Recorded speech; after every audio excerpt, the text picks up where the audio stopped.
Burrell y el grandísimo Carl Lewis. Well, so I guess there'll be some other languages we need to do this.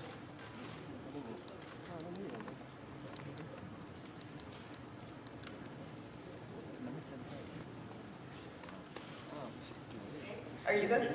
Yes? Fine? Okay. So I'm going to ask you two questions, one for each other, and then the journalists are going to ask you another question. Okay? Yes. Okay. Give it back. It's on my card. Yeah. Ok. Primero les voy a hacer dos preguntas a ellos. Ellos van a contestar dos preguntas generales explicando qué es lo que están haciendo aquí en Lima y después todos ustedes van a poder realizarles algunas preguntas. Primero la voy a formular en inglés para ellos y luego la voy a traducir en español para todos los medios en español que están aquí presentes. First, I want to ask you, Carl, one question. I want to ask you, what do Pan American Games means to you? Well, that's pretty simple. There are a couple of firsts in my family for the Pan American Games. First of all, it was the first international competition I ever competed in 1979 in Puerto Rico. I went there and I was 17 years old. Just a few weeks before, I wasn't even going to our U.S. Nationals. My coach asked me to go, and I said, oh my goodness, I couldn't go to Nationals, and I ended up making the Pan American Games team. And I turned 18 in Puerto Rico that year, so it was a really, really big time for me. And then just to bring the family in, my mother actually competed for the United States in the very first Pan American Games in Argentina, and she spoke about that and how it affected her life, and in turn, because of that, she really wanted us to travel as kids growing up more, and that experience was amazing for her. And if it wasn't for her and what she believed in, especially for her empowerment for women, I would not have been in athletics. So that experience was big, and it was really big for our family and extremely big for me. Okay, thank you so much. And now the question is for you, Leroy. I'm going to ask first in Spanish. Is that okay? Le voy a preguntar, ellos en estos momentos están trabajando en Lima como entrenadores, han venido con varios atletas. Le voy a preguntar para que les cuente exactamente qué es lo que vienen trabajando ellos en estos Juegos Panamericanos de Lima 2019. Leroy, now both of you are working as coaches. Can you tell us something about the work you're doing here in Lima 2019, please? Yes. Well, we have two athletes who are competing on the U.S. team and two who are competing for Barbados and one who's competing for the Bahamas. So in our program, our goal all along is to compete very well at the NCAA, the collegiate championships in the U.S. And through that, create opportunities for our athletes to compete internationally. And fortunately, we were able to do that quite successfully this year. Because we have a few athletes here, we have a few athletes who are going to compete at the World Championships as well. So, it's just really exciting because I think that when you think about world sport and Olympic sport, sometimes with the World Championships being held in the same year, you lose sight of the fact that there's this event that Americans North and South Americans are really excited about, called the Pan Am Games, and we had to really explain that to some of our athletes who just don't know the history of Pan American Olympic caliber athletics. And so when they arrived here, they're like, oh my goodness, this is big, And so we told you something, and we were telling you that beforehand. And so immediately the stature and the opportunity became relevant, even more relevant to them. And so that's what I'm really excited about, because now they're shooting for a title that if you're able to win medal or place here, you've got something that really means a lot. And you come full circle. We were just talking about a few minutes ago with Carl how much it meant to him and how much it meant to his family to compete here. And so that's what we try to express to our student athletes. Thank you so much, Leroy. Bueno, ahora vamos a pasar a las preguntas de ustedes. Primero, agradecerles a ellos por estar aquí. Ellos han sido invitados por Panam Sports y gracias a eso los tenemos presentes en Lima 2019. Levanten las manos, por favor, los que quieran hacer preguntas y les pido, por favor, que digan primero su nombre y el medio para el que trabajan. Te lo voy a dar a ti porque hace rato me lo están pidiendo.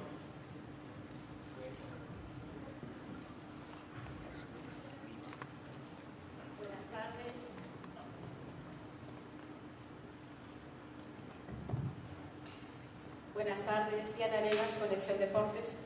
First of all, welcome to my country. You have a great time here. This question is for you both. We are living in 21st century and still women around the world are asking for equal pay for job, for equal value. Mm-hmm. And so do you support women, in this case, especially women athlete who ask for equal treatment? Why? Well, I guess, first of all, for me, if I didn't have a strong woman in my life, I wouldn't be sitting here today. And that's we want to thank all the people that are coming out to support our event. But my mother was a pioneer. The reason I started athletics is because she felt that girls should have the same opportunity to compete. Even now, it's kind of interesting when I come home for events, she first asks me about the girls, and until this year I didn't coach the girls. But the reality is that a lot, and I guess in a way that's a part of the prejudice, and a lot of prejudice is fear. So we're afraid to give the same opportunity because it gives us a leg up. So not only do I support equal pay, and there's a challenge, of course, because some women's sports may not get the same publicity in sports, but the reality is that we have to understand that it's just no different than a different athlete on the same team. So yes, I support that, and I think that these are issues that we shouldn't even be having a discussion about. And we're at a time in our world right now when we have, in America, we have a tremendous challenge. There are a lot of issues going on. We have a racist president who's prejudiced and misogynistic, who doesn't value anyone outside of himself. So we have a major challenge in our country to deal with as well. But that doesn't mean we can't fight for what is right for people and look at others who may not have the same opportunity or may have been marginalized in their lifetime, but we can't still hold them. I'm just fortunate that I came from an environment where my parents were teachers and also ran clubs in the summer, and I saw service as something that's important to do. So yes, I not only support it, but I think we should look to try to create an environment in a world where there is not only equality, but love between each other and support others, even when you don't understand or you may think you don't feel of it. I just want to add a point. Yes, first of all. And I think that in our sport, in athletics, generally the prize structure is equal, women to men. At the national level, for USA Track and Field, and at the IAAF level, the Diamond League as well. So, I think athletics has been a bit of a pioneer in that respect. Now, I think there is some discrepancy, I guess you'd say, in contracting and sponsorship. But I think that the women, the Me Too movement is actually opening up a lot of doors and I think creating a lot of discussion about this particular issue. And I think I decided to watch the U.S. women's soccer team, football team, win the World Cup a few weeks ago, and they really pushed that issue to the forefront. And I think that it's time for leadership in international sports step up to the plate and support women as they have supported men. Because quite honestly, without women, we wouldn't be here.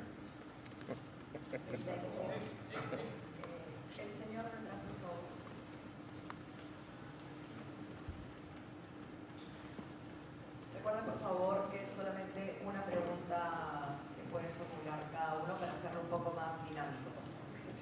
Claro que sí. Buenas tardes. Un honor saludarlo, señor Luis. Igualmente, señor Burrell. Mi nombre es Carlos Julio Guzmán. Represento al canal Panam Sports de Colombia. Las preguntas, una para cada uno, por favor. Señor Luis, ha cambiado mucho la técnica en el atletismo de su época como participante a hoy en día cuando usted entrena y dirige. Señor Burrell, ¿por qué cree usted que actualmente Estados Unidos no es el dominador en las competencias de 100 y 200 metros en el atletismo mundial? Muchas gracias. Okay, so my question was why don't I believe that, or maybe he believes, that the U.S. doesn't dominate the 100 meters.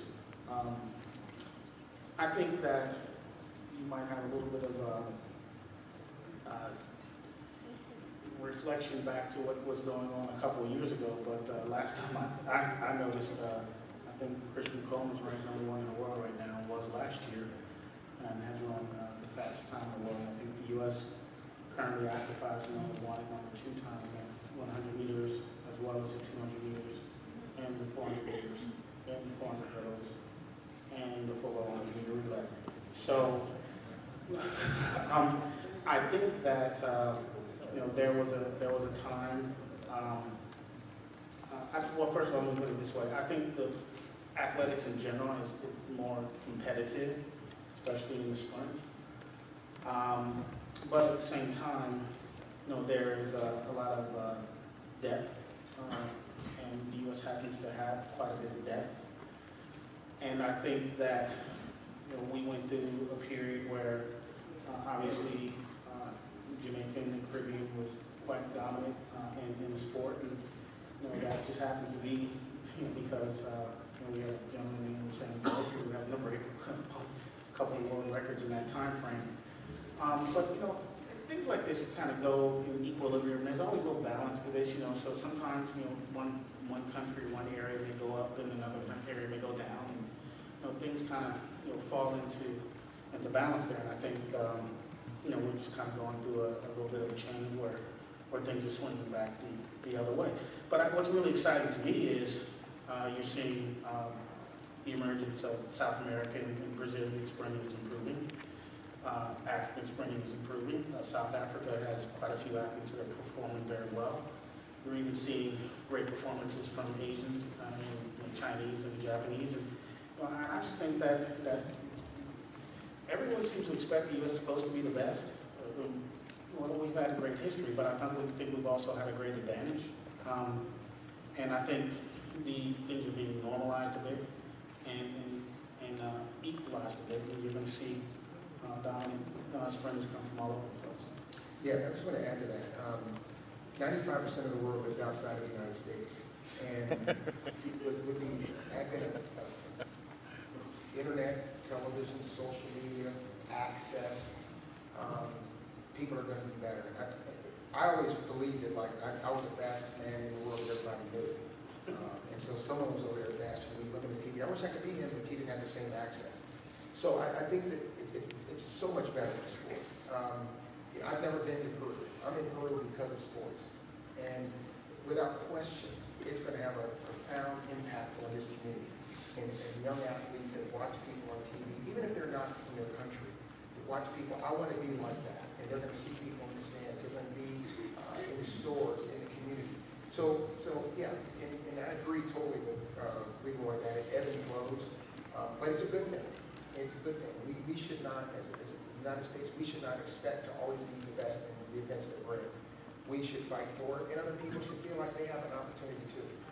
One thing we teach the kids at the University of Houston when we coach all of them, it's like everyone else wants to win too. I don't like him because he wants to win. Why not? You don't own it. You don't have an ownership to winning. You earn that. And so I think it's a good thing that more countries are getting excited about sports and we're venturing into places we've never been. El señor de Barro.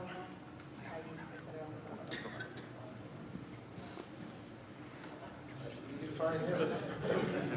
guy with the beard. No, now that's a beard. I need a picture with you with your barber later. Yes, Please, please. Lucky, you could have saved your head. Lamentablemente mi inglés no es el mejor. Mi nombre es Michel Texier, soy de Séptimo Game de Chile. Y la misma pregunta para Mr. Lewis, para Mr. Burrell. ¿Cuál es la opinión que ustedes tienen con respecto a aquellos récords aún vigentes en el atletismo mundial en los cuales hay presunción de doping, tanto porque no han podido ser batidos durante largo tiempo, como por el hecho que hoy día las marcas de los mejores atletas están significativamente por debajo de esos récords? Dos ejemplos que para mí son obvios son los de Florence Griffith Joyner y los de Marita Koch.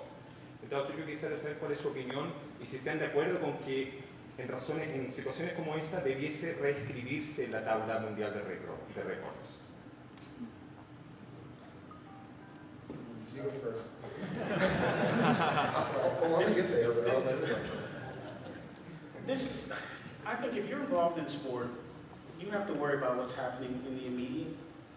And so when an athlete performs whatever performance it is, and it happens to be whatever we want to call it, I'm just one of those people who says the result's the result. I'm not going to worry about or point a finger at someone and say, well, that's not legitimate, because that's not my job. And as a coach, that's not my job either. My job as an athlete was to go try to run the best that I could run and live with the results. And as a coach, my job is to prepare my athletes to perform to the best of their ability and let the results be what they are. I just can't live my life thinking about, well, maybe that one's not a legitimate record, or that's not a legitimate record. Because, I think it really marginalizes the sport. If even the people involved in the sport don't believe what happens, then we have a big problem. So I think that it's something that I just prefer not to think about and not to talk about. I'll just try to go and, okay, if somebody is able to go and run whatever that number is, then we need to try to figure out how to do it. And do it the best way we know how. I mean, that's just how I try to live my life. I try to live my life as a competitor, and as a coach. I think that there are a couple of things going on here. Number one, it took a long time for our sport to have the courage to actually attack the drug issue. And knowing following my career, I've always been outspoken on that issue. So we had no courage early. Then we supported, we enabled it, and then finally, when the world finally said this is not acceptable, then I think everyone's had the courage to try to fight the issue of drug use in our sport now. I really think that we're doing a lot better with the biological passport. I think that's been the most impactful thing that's happened. I think it's good for kids. And I say kids because what we're really trying to appeal to are parents who want their children to be in our sport. So I think we've done that. Now, there's a flip side. Some people say, let's wipe out all the records before 2000 or something, these ideas. Well, I'll tell you something. You better not take Mike Powell's record away because he was clean and I saw it. And so now we have an event, the long jump, the men's long jump, which is, they're not even close. So now you're going to say, we'll take a record away from a great athlete, a clean athlete, that's one of the greatest performances in track and field history. And he broke one of the most important sporting events of the 20th century's record. And then let someone get a foot less in their world record. Absolutely not. So where's the courage? The courage is now we've made that mistake. So I think that what we should do is exactly what Leroy talked about. Encourage people to be the best they can be. Let's teach them that records are not what our sport's about. It's a competition. Because no one, there are a couple of things. No one, most people don't remember the time. World record is great, but they remember the performance. We're even arguing around the world, you can't dive across the line. I'm like, I tell my athletes, if it's close, I want you to go face first, head at it, win that race, because that's what it's about. Why can't we do it? So part of it is changing the narrative away from just records as being important and the competition. we remember the great race someone comes from behind. Oh, that was a great thing, he ran it down. But then in the same race, someone got run down. So these are all complex issues that we're going to talk about. But my thing is that we didn't have the courage in the sport to make those decisions when we could have to try to run sports out of the sport. And we don't know. So we can't worry about what we don't know. Let's focus on what we do know. And that's how we're better. We're encouraging athletes to be the best they can be, and let's take those messages. And so, and move forward with the confidence that we're not doing that. And we won't have the ambiguity of, is that record clean or not? Okay, thank you. Vamos ahora por este lado del señor. Muy amable. Edison Almonte, del Grupo Deportivo y por Radio. A Carle Lewis y a ambos. Quisiera preguntarle si considera que la parte genética es importante para el atleta. Escuchaba que Carle Lewis, su mamá fue atleta, su papá también estaba regresando, él pudo jugar en la NBA. Sí, la parte genética es importante para que él sea atleta. Si sería eso, todo eso. Who you're asking? Because we actually. Well, I'll go first because I'm sure. Well, absolutely. And I don't think genetics, because your two parents are talented. I mean, that's automatic. But yeah, genetics are there because I'll tell you something, I promise you, I could have never been a great marathoner. That's a promise. And I was genetically predisposed to not run the marathon. Okay? No, matter of fact, anything over 300. So, well, you know, because you saw me in practice. When I got to that meet, but no, so it's, you know, there are a lot of issues when we talk about genetics. Yes, genetics, yes, but I think just because your parents were talented and athletes, that isn't automatic. Because the vast majority of athletes come from people whose parents might not have been in sports or maybe what it was. That's it.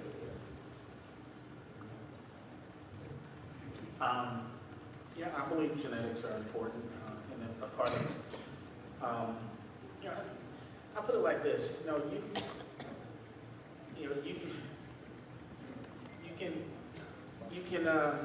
you can teach a mule how to run, but you can't make a fast. You can make a fast mule, but you can't make him a thoroughbred. Put it that way. And so you need some base ability, and then you need to take whatever base ability that you have and try to maximize that. So, and I think the base ability is genetics. But I also believe that the base ability crosses, all racial lines and nationalities and continents. I think that there are fast people everywhere. I think sometimes there are some environmental or sociological factors that prevent athletes who have ability from utilizing their ability. Food, time, motivation, facilities, expertise. Those are all very, very important. And I think that, as I mentioned before, we're starting to see athletes in other areas of the world that previously did not produce as many performances are starting to produce those outstanding performances. I mean, one thing I'm really excited about, like I mentioned before, is one that, here we're in South America, and South America athletics is improving. And I think we're going to witness that on stage this week here at the Pan American Games. I think that's very important because if our sport, the sport of running, jumping, and throwing, does not have people that are successful in pretty much every country and every region, then the sport will start to continue, I should say, to die. I think it's very important that the development of outstanding athletes that American, Peruvians, Canadians, Caribbean, I think everybody needs to have a champion. Everybody needs to have somebody that they can support. Otherwise, it just becomes another thing on TV and flip. So I think we all need to work on improving in that area. But genetics is a start, and then we have to develop. Okay, thank Thank you. Let's keep going. We're going to have 3 more questions, okay? Okay. That's great. Allá, por favor, para RPP. ¿Cómo están? Buenas tardes, por aquí. Okay. Milena Merino, de RPP. Quería preguntarles qué les parecía, qué opinión tienen del nivel de estos Juegos de Lima 2019 hasta el momento, el nivel que ven sobre todo en atletismo, qué les ha parecido, y de los representantes peruanos que tenemos nosotros ahora. Les pongo el caso como de Lewis y Leroy, de Cristian Pacheco. ¿Qué opinión, qué tanto saben de los peruanos que están haciéndose presentes, obteniendo medallas para nuestro país? Gracias. Well, I don't know a lot about them, to be honest, because I've not been in this area before. Like you said earlier, it's our first time in this country. But I understand the importance of what they're doing, and it's not necessarily just winning medals. It's really about representing your country in a way that people can be proud of, and inspire young people to say, I want to be like them, and hopefully be better than them. I think that's what we should be looking at. How do they represent themselves? How do they perform? Are they close to their best? If they make a final, is everyone show up? Because I've heard the ticket sales for athletics has been very strong. People are pretty excited about it. I think the bigger issue is the impact coming out of here, and how the public doesn't look at them and say, oh my goodness, they didn't win, I'm going home. No, inspire your young people and say, well, if they're in the game, then we want to win the game one day. I think that's the bigger issue we're dealing with. I want to add that outside of how the Peruvian athletes perform here, I think what is even more poignant to me is the commitment to attempt to host the games. I haven't even been here 24 hours, but we had an opportunity to go by the stadium today, and the first thing I did was call back to the U.S. to my administration and say, look at this. This is amazing. The facility is astounding. We put it this way: the United States does not have a national stadium for athletics. So Peru does, and I would venture to say that many countries in Pan America, in the Americas, do. Primarily because I think the structure of our sport, of course, no country probably invests more in sports than we do, but it's not necessarily on the national level and by the government. And so, to walk into that facility today, I was amazed, and I think that's the foundation that a champion or two will be built on. Okay, muchas gracias. Vamos a traer una por acá. Ya, el señor.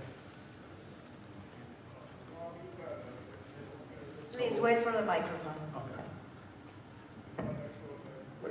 Sir, please, with the See how little my microphone. ears are? Look at that. Anyway, Carl, you've had an extraordinary career. My name is Fred Sturr from the Bahamas. You've Yes. had an extraordinary career. And I want to know what the formula was. I think in the boxing terminology, you're perhaps the best pound for pound track and field athlete ever. But I want to know what your formula was for longevity, versatility, and consistency. And then I have a question for you, Leroy. How great was it for you, satisfying was it for you forming the great one, and being able to break some records as well? Well, for me, I was fortunate. My parents were pretty simple. Like I said earlier, they're both teachers. They were both coaches of the club that I started, and they were also heavily involved in civil rights. And so I was raised with a sense of pride as an African American man in the United States. A lot of things I didn't understand. My father was telling me until I got older, but that was the beginning of it, and believing in myself. Not that I did great, but just believing in trying to find the things in your life to do what you believe is right and stick to that conviction.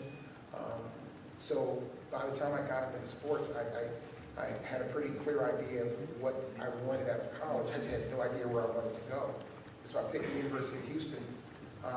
And at the time, I didn't see it that way. But looking back on it, what we can do is I wanted to jump 890 when I was 17 years old, 16 years old. And I wanted to be a professional athlete in those days, in high school. And so I didn't realize that track wasn't professional until I thought I could start making money, and I realized there was no money. But I went to Houston because Coach Tom Tellez, and I don't even remember how I answered those questions, but he was the only one that answered it right away. I talked about wanting to do these things, and all the people told me, and he said, well, we'll do this, we'll do that, look what we've done. And this one, he said, well, let's go look at the video, I'll show how we'll get it done. So once I did that, I had a tremendous amount of respect for Coach Tellez. We set a goal immediately when I got there to jump farther than Bob Beamon jumped. And we just stuck to the plan, kept it simple. I think the big thing that, as a coach now, that I try to teach and instill in the athletes is that it's easier for you to correct yourself than telling everyone else how to correct something. So I came in as an 813 jumper, but I wanted to jump 890. So he said, we have to change this. So I trusted him. And took it 1 year at a time. It wasn't like in 83, I was saying, I can't wait to go to 96. If you go back and look at what I was saying, I didn't think I would go to 88 because no one did that. So it just took it 1 year at a time. I didn't worry. If you lose a race, you lose a race. Especially if it's not on TV, no one's going to remember, you know. And just wanted to be ready for the big ones. You know, I mean, there were a lot of races in between that didn't go the way I wanted and all of that, but that wasn't really the focus. The focus was June, July, and August of every year, and we prepared ourselves to be there. It just took it 1 year at a time. And then in 96, when I jumped and I won, I just said, you know what, I'm tired, I want to do something else. And that was it. I know that's simplistic, but if you look at all the layers of stuff in between that we had to go through, it just came down to simplicity. Every year we started the year again. We prepared for the big meets. We tried to win some, we lost some, we did it. Didn't worry too much about the wins, didn't worry too much about the losses. And then when I got into a few years of my career, Coach Tellez was getting all these great athletes like Leroy and Joe DeLoach and Mike Marsh and Floyd Hurd and all these people, and it blew my career up because it just allowed me to have young guys that were fast, and then in a lot of cases faster than me to train with every day. I could gauge, am I too old to do this? Am I still fast enough? I mean, that's the reality of it. I wasn't afraid of that. But that was all the confidence, just trying to be the best that I could be. So the message that I want to leave athletes is not to get caught up in all the outside fluff. And we're pro now, we're this. Because in reality, we have a sport, like Leroy said, that's declining in a lot of ways globally. And I always say this thing, we were amateurs fighting to be professionals. Now they're professionals acting like amateurs. And so we had something to fight for, and I think that was the driving force. Since we all had this common cause to be Olympic champions, to be world record holders, to fight for professionalism, we came together and made that work. And so without Leroy and all these guys, there's no way I would last that long, because they inspired me, they pushed me, and then it created a group that was like a brotherhood and sisterhood as well. That allowed us just to feel like we were family for a long time. So that's it. So it was a perfect thing. Nothing was planned. We just tried to do what we thought was right at the time, and it all ended up being a great situation. So I was really fortunate because by the time I had arrived at Houston as an 18-year-old, Carl had already won 4 gold medals. And I'll never forget when I first met Carl. Carl had pulled up to the parking lot at our stadium there in a red Porsche, and got out the car with like a speakerphone. I'm sorry, with a cell phone. You know, it was kind of like a briefcase kind of deal because this was 1985. and I just remember thinking, I want to be like that. And so I just pretty much lived my career. Early on, just trying to emulate Carl. I had a person who had won 4 gold medals, had run 994 at the time, and jumped 8 meters, 79, yeah, and won 1992 as a person who came to the same track that I came to every day and prepared himself. And so that's all I had to do was say, I'm going to do what he does. And then me, and along with some of the other guys we trained with, and Carl, you forgot to mention Frank Rutherford, who was the first one of the hunters from the Bahamas in the triple jump, who was a teammate of mine. as guys who I could look up to, and it made my job a lot easier because if I can compete with Carl, I can compete with anybody. And so, and there were some times when I'd been injured or I struggled in my career, where Carl played a role as a mentor for me and somebody who I can look up to. And so I was just able to live a lot of my growth and development through him, and I think that just accelerated my development. But I think that's pretty much a story of the 80s for a lot of sprinters. I mean, if you were able to compete with Carl, then you were pretty darn good. So, that's just what I did. Okay, thank you. Last question. Last question. Okay. This is rough, man. Let's see. 1, 2, 3. Yeah. Who won? Who got the one?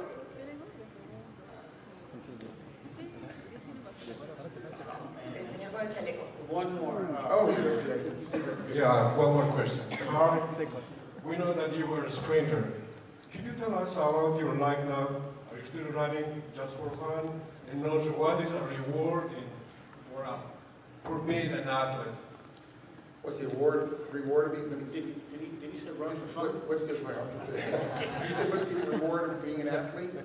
Yeah, after being an athlete. Okay, I get it. Well, first of all, I have a beautiful home. I do really well. People know me around the world.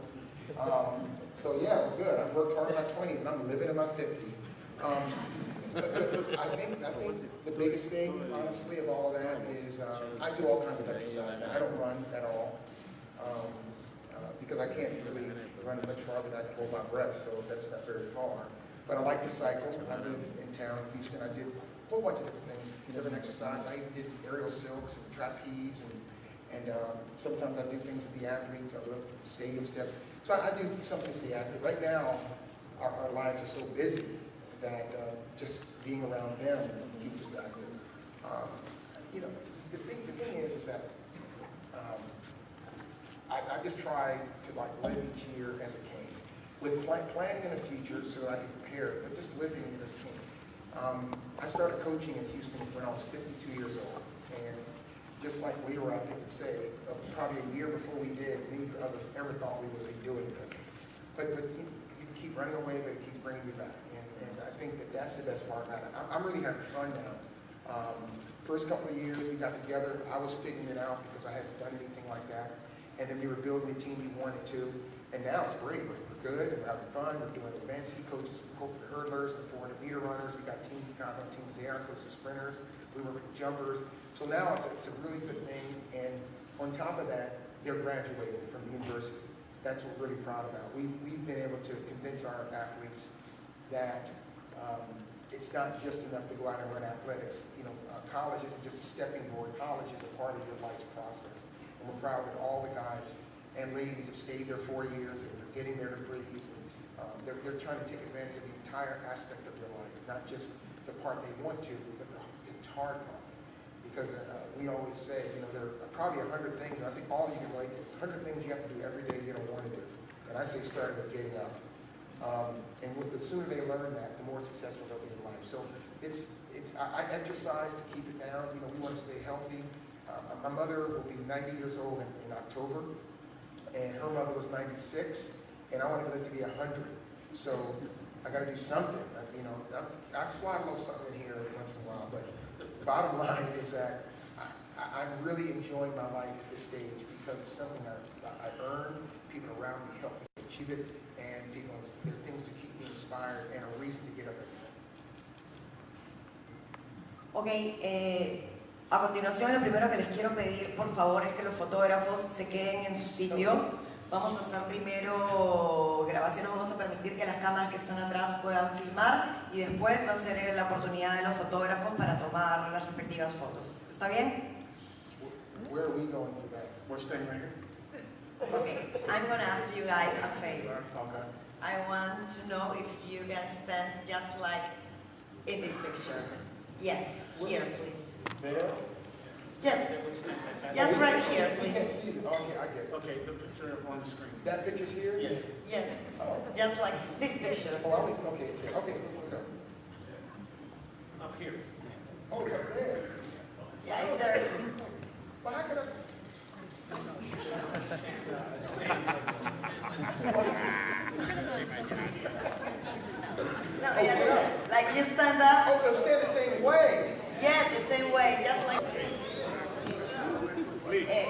Por favor, los fotógrafos, como habíamos dicho en un principio, en este momento es el de las cámaras. Luego ustedes van a tener oportunidad de tomar las fotos porque si no las cámaras no van a poder captar la imagen.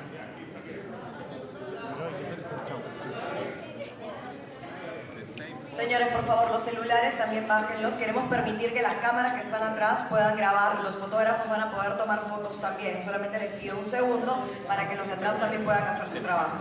Just run. Run, run.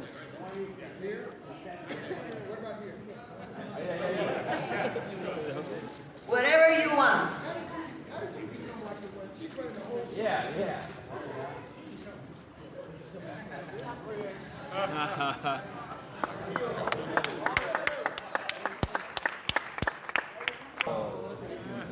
So, go Nico. ¿Cómo hacer eso?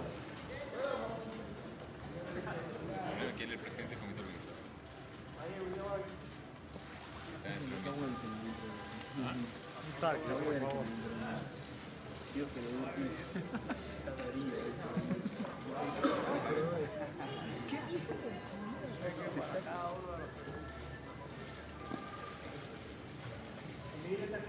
Ok, ahora sí es momento de los fotógrafos, que igual están tomando fotos, pero si quieren acercarse pueden hacerlo en estos momentos.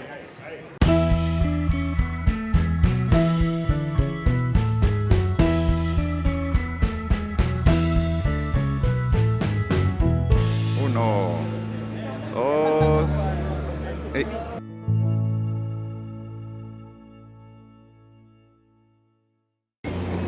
Lewis en la Casa Perú, del Centro Principal de Prensa en San Borja.